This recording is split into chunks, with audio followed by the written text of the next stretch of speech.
crois qu'on a oublié de nous dire merci. C'est pas grave, ça viendra avec le temps. L'ingratitude, je suis bien placé pour le savoir, c'est une maladie non transmissible à l'homme. Alors Emmanuel Macron, c'est à la fois une continuité et une dégringolade. S'ils veulent un responsable, il est devant vous. Qu'ils viennent le chercher. L'ordre, l'ordre, l'ordre. Je n'assumerai jamais l'irresponsabilité des autres. C'est un style qui renoue avec un style populiste, souverainiste. Excellent orateur, Mussolini harangue les foules lors de discours exaltés sur le nouvel empire romain qu'il veut créer. Nous avons redécouvert ce que les grandes nations pouvaient faire, réaliser l'impossible. Notre cathédrale nous rappelle que nous sommes les héritiers d'un passé plus grand que nous, qui peut chaque jour disparaître. Et je pense que ce paradigme, ainsi compris du fascisme ou de la modernité réactionnaire, je trouve que ce paradigme nous dit beaucoup de Macron, mais également de ses congénères. En un mot, nous n'avons pas fini de parler d'immigration. Et là, on a curieusement une sorte de consensus national, en disant qu'il faut contrôler l'immigration. On ne la contrôle plus. Aujourd'hui, nous avons laissé à l'extrême droite le monopole de la problématisation politique de l'immigration. Mais que les gens ouvrent les yeux. L'histoire de la France, c'est la grandeur de l'immigration. Je suis chercheur en sciences sociales du politique. J'ai longtemps travaillé au CNRS. J'ai également été, pendant une quinzaine d'années, consultant permanent du ministère des Affaires étrangères, centre d'analyse et de prévision du ministère des Affaires étrangères. C'est important de le mentionner parce que ça me donne aussi un éclairage un peu particulier. Et d'une certaine manière, je connais la machine politique de l'intérieur, et notamment la politique étrangère de la France de l'intérieur.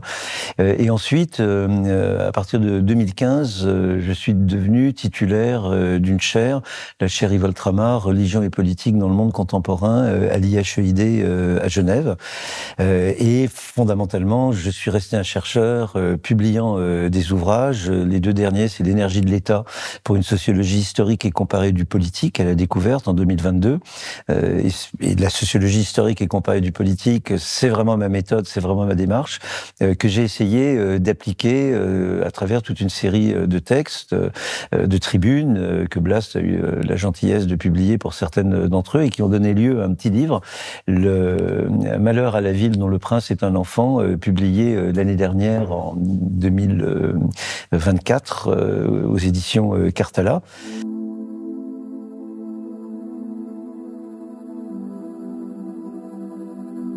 Alors Emmanuel Macron, c'est à la fois une continuité et une dégringolade, ou un glissement, si on veut être plus gentil.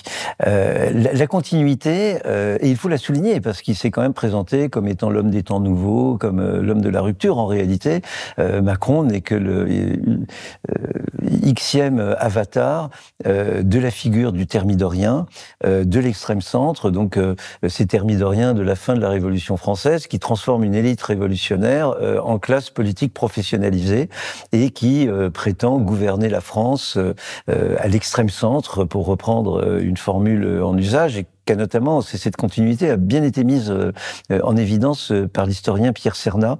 Macron est le xème avatar de ce répertoire, de cette veine politique en France qui a donné lieu successivement à Napoléon Ier, aux Saint-Simoniens, à Napoléon III, à tout un gouvernement technocratique que l'on voit fleurir dès l'entre-deux-guerres, qui d'une certaine manière a été sous-jacent au vichisme, ou en tout cas certains courants de l'État de Vichy, mais également à la technostructure de la 4e République ou au grand mouvement de réforme amorcé par le général de Gaulle. Donc ce positionnement de l'extrême centre est assez ambivalent politiquement, même s'il a un dénominateur commun, c'est un petit peu l'autoritarisme réformateur.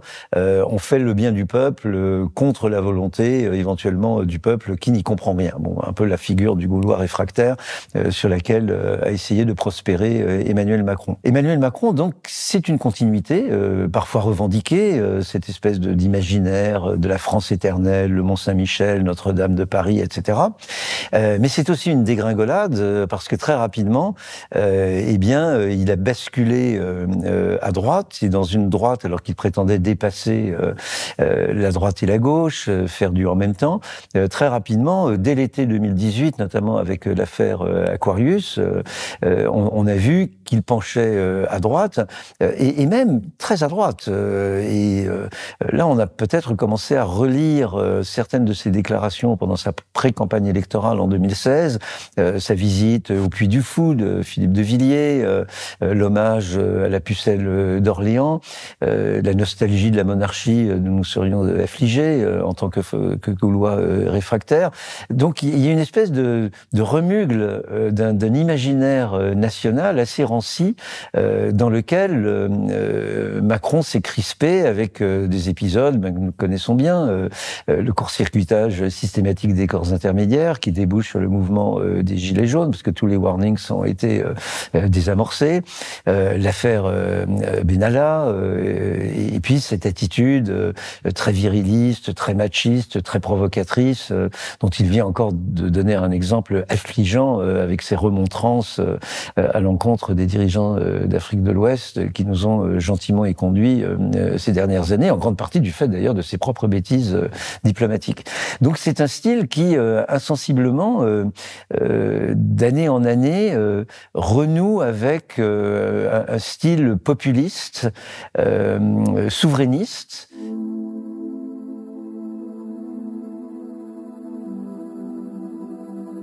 Il ne s'agit pas comme ça d'utiliser de manière un peu facile, un peu polémique le terme de fascisme, qui est un concept, mais également une réalité historique très complexe, hein, parce que le fascisme, on pense d'abord à Mussolini. Bon, le national-socialisme, c'est encore autre chose. J'essaye d'utiliser cette notion, notamment dans le dernier texte que vous avez publié, du point de vue de la sociologie historique et comparée du politique, c'est-à-dire véritablement comme un concept. Et je reprends une méthode que j'avais précisément déjà utilisée avec Thermidor, quand j'avais qualifié de thermidoriens les révolutionnaires, par exemple russes, ou chinois, ou vietnamiens, ou cambodgiens, qui cherchaient à garder le pouvoir que la révolution, ou qu'ils avaient conquis à la faveur de leur révolution, il y a déjà de nombreuses décennies, mais qui cherchaient à libéraliser économiquement dans une certaine proportion leur pays, donc garder le pouvoir, reproduire son propre pouvoir, en se professionnalisant comme classe politique, mais également comme classe dominante et en faisant main basse sur la ville. Donc ça, Thermidor, le Thermidor de la Révolution française, nous permet de construire un paradigme du thermidorien. De la même manière, je vais prendre une définition du fascisme que je vais emprunter à des auteurs italiens, parce qu'ils sont finalement les mieux placés peut-être pour réfléchir sur ce qu'a été historiquement le fascisme, Umberto Eco, mais également Antonio Scutari, qui vient de publier un long roman documentaire, M naturellement, pour Mussolini, et qui s'appuie sur un corpus de documents historiques dont il a une parfaite maîtrise, mais qui cherche à articuler ces documents historiques à un récit qui est un récit presque romanesque, c'est-à-dire essayer d'imaginer ce qui se passe dans la tête de Mussolini, qui, d'ailleurs, un peu comme Macron, est un véritable personnage de roman. Et vous savez que Macron lui-même s'est présenté, ou s'est laissé présenter comme un personnage de roman. Et ces auteurs italiens insistent sur le fascisme comme populisme souverainiste. Hein, et même Scutari dit, dans Mussolini, il y a deux réalités. Il y a le fascisme avec sa violence, mais il y a également le populisme comme style politique et notamment comme style de langage, un langage très concis.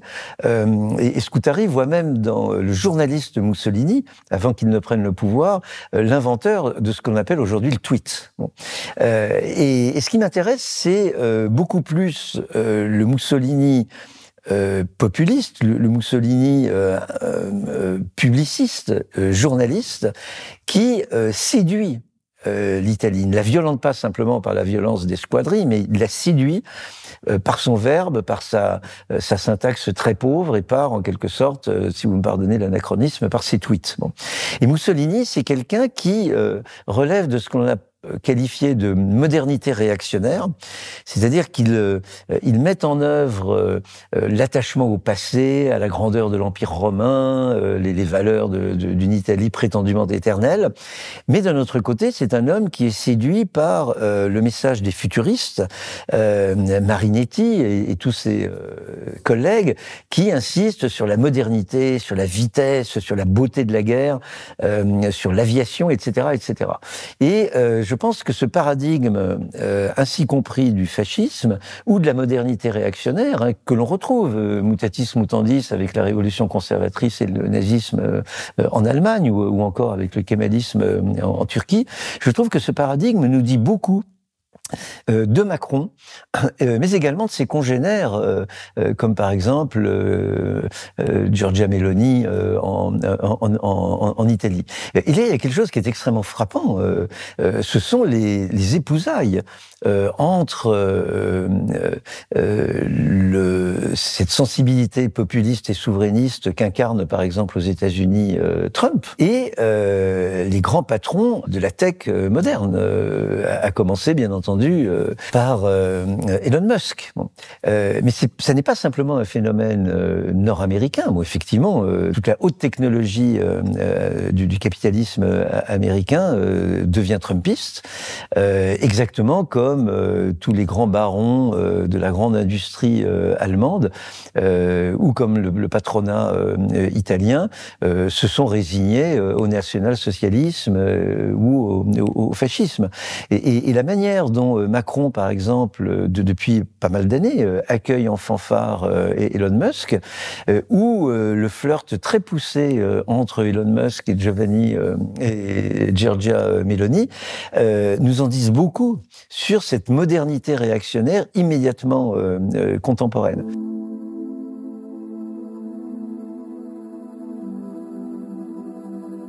On a aujourd'hui cette espèce d'abstraction d'extrême droite qui consiste à dire le problème c'est l'immigration.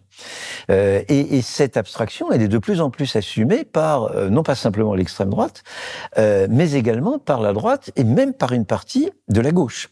Et de ce point de vue, c'est la grande victoire posthume de Jean-Marie Le Pen qui vient de mourir. Son hégémonie, son projet hégémonique s'est installé dans les consciences. Et nous avons tous, par référence à la pièce de théâtre de Ionesco, nous avons tous une corne de rhinocéros qui nous pousse au bout du museau. Bon. Donc si la gauche veut répondre à cette inquiétude ou à ce désarroi d'une large part de la population française, elle doit proposer sa propre abstraction du politique. Il y a un paradoxe dans l'histoire du 19e ou du 20e siècle, c'est que l'un des grands mouvements sociaux et culturels de notre époque, depuis 2 siècles, ce sont les migrations. Les migrants se comptent par dizaines de millions. Depuis 2 siècles.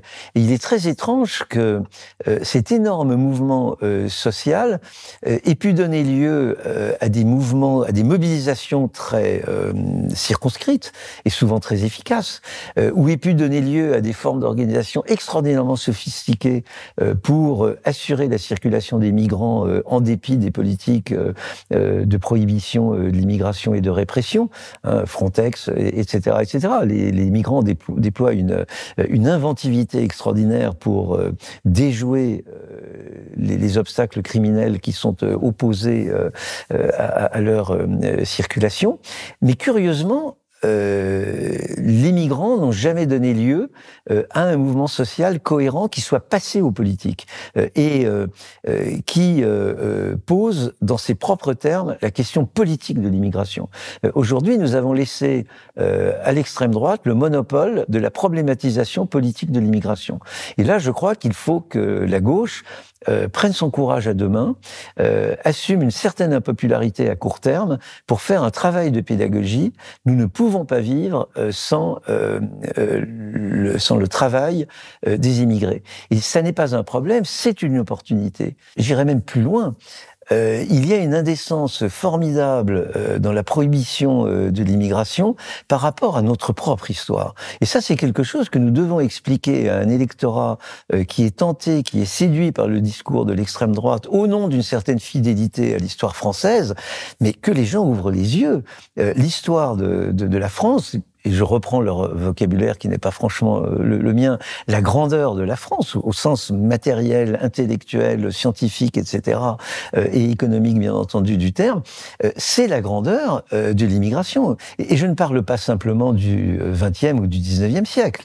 Je parle de toutes ces grandes époques qu'aiment à célébrer l'extrême droite, voire Emmanuel Macron.